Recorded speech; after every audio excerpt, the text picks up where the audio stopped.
كنوزا سماويا كي ننال المكان الحسن. السلام علیکم ورحمۃ اللہ وبرکاتہ.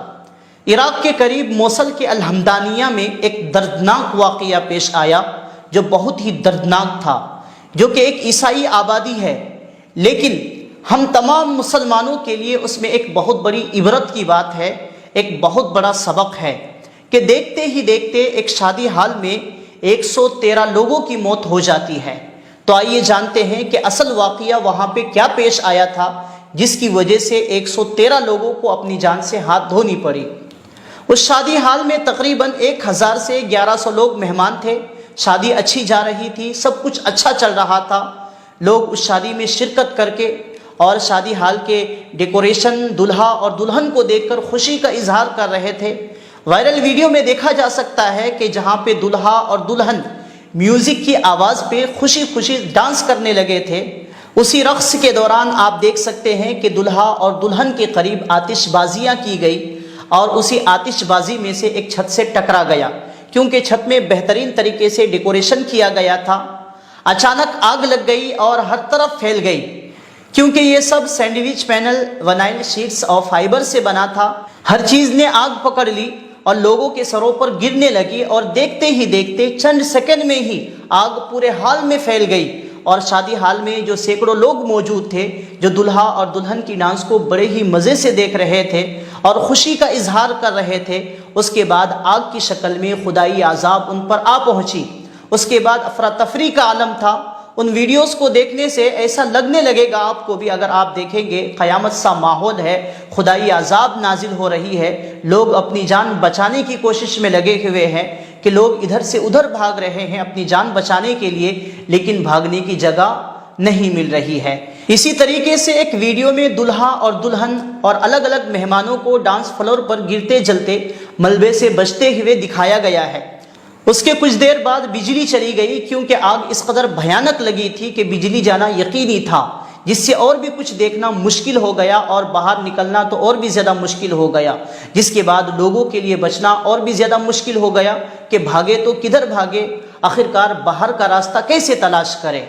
نینوا کے ہیلتھ ڈائریکٹریٹ نے جمعرات کو اعلان کیا تھا کہ 98 لوگوں کی موت ہوئی ہے، لیکن نینوا کے نائب گورنر حسن العلق نے بتایا تھا کہ 113 لوگ ہلاک ہوئے ہیں. حالانکہ دلہا اور دلہن دونوں آگ سے بچ گئے، دونوں معمولی جھلس گئے تھے، لیکن قریبی رشتہ داروں کو کھو بیٹھے. دلہن نے اپنے پورے خاندان کو کھو دیا، 3 بھائی، اس کے تمام چچا، اس کے نوجوان کزن، اور دلہا نے اپنی ماں کو کھو دیا. ایک شخص نے بتایا کہ شادی میں اس کے 20 سے زیادہ رشتہ دار شامل تھے، ان میں سے کچھ مارے گئے، یعنی آگ کے چپیٹ میں آ گئے. میرا ایک دوست ہے جس کا پورا خاندان مر گیا. ایک شخص بتاتا ہے وہ اس کے بچے، اس کی ماں، اس کی بیوی، سبھی، بہت سے پورے خاندان مر گئے. انہوں نے مزید کہا کہ ایک انسانی تباہی ہے. آگ لگنے سے 100 سے بھی زائد افراد زخمی ہوئے ہیں، جن میں سے کئی شدید جھلس گئے، جن میں کچھ لوگوں کی حالت کافی خراب ہے. تو بہرحال ایسا دردناک واقعہ پیش آنے کے پیچھے ایک تو یہ ہے کہ اگر ہم اسلام کی نظریے سے دیکھیں کہ فضول خرچی، الگ الگ طریقے سے شادی ہال میں ڈیکوریٹ کیا گیا اور اوپر سے اس میں آتش بازیاں فاؤنٹین کے ذریعے سے آگ جلائی گئی، تو اللہ کے نبی صلی اللہ علیہ وسلم نے ہر ایک فضول خرچی سے منع کیا ہے. یعنی آدمی فضول خرچی بھی نہ کرے اور زیادہ بخل بھی نہ کرے، یعنی درمیان میں رہے. اللہ تبارک و تعالیٰ کا ارشاد ہے کہ کھاؤ پیو اور فضول خرچی مت کرو. اللہ تبارک و تعالیٰ اسراف کرنے والوں کو، فضول خرچی کرنے والوں کو پسند نہیں کرتا. شادی کے بارے میں اسلامی تعلیمات کیا ہے؟ شادی سادگی سے ہونی چاہیے. مسجد میں نکاح ہو جائے، لڑکا اور 1-2 آدمی جا کر لڑکی کو رخصت کر کے لے آئے. شب عروسی کے بعد اگلے دن ولیمہ کر دیا جائے، جو کہ سنت ہے. حسب حیثیت گنجائش ان لوگوں کی دعوت کی جائے. اور اللہ کے رسول صلی اللہ علیہ وسلم نے فرمایا کہ اس نکاح میں سب سے زیادہ برکت ہوتی ہے جس میں کم سے کم خرچ ہو. تو آج کل ہمارے مسلمانوں میں بھی اس طریقے کا فضول خرچی پایا جاتا ہے. لوگ بیٹے اور بیٹیوں کی شادی میں بہت زیادہ فضول خرچی کرتے ہیں.